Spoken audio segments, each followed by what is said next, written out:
আসসালামু আলাইকুম ভিউয়ার্স। আমি এই মুহূর্তে আছি চুকনগরে। চুকনগর থেকে আমি এখন যাব কেশবপুর। চুকনগর নিয়ে আসলে ভিডিওটা বানানোর একটাই কারণ, চুকনগর কিন্তু খুবই একটা বিখ্যাত জায়গা। হ্যাঁ, এইখান থেকে খুলনার রোড হয়ে আসছে আর এদিক সোজা চলে গেছে কেশবপুর যশোর রোড, আর এটা সাতক্ষীরা রোড। তো চুকনগর আসলে আব্বাস হোটেল অনেক বিখ্যাত, চুইঝাল, গরুর গোশের চুইঝাল বিক্রি করা হয়। সামনে এই হোটেলটা। কেশবপুর কেশবপুর যাব। কি গাড়ি আপনার? 100 টাকা নিয়ে আসেন। আচ্ছা আচ্ছা, তো আমি এখন কেশবপুরে যাব। এখান থেকে বাইক পাওয়া যায়। হ্যাঁ, বাইকে করে আপনি যেতে পারবেন, সিস্টেম আছে।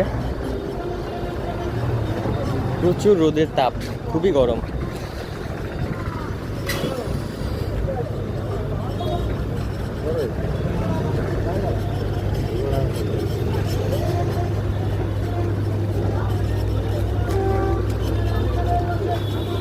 সিট কি গরম না ঠান্ডা?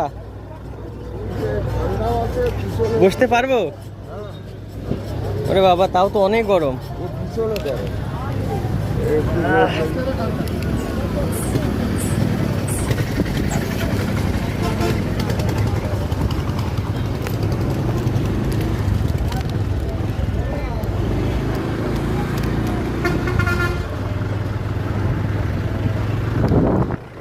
আকাশে সূর্য, এত তাপ, আসলে কল্পনার বাইরে। ব্যবসা গরম, কষ্ট হয়ে যাচ্ছে আমার কাছে। আপনার এই রাস্তাটা খুবই বেশি ভালো লাগে, বুঝছেন?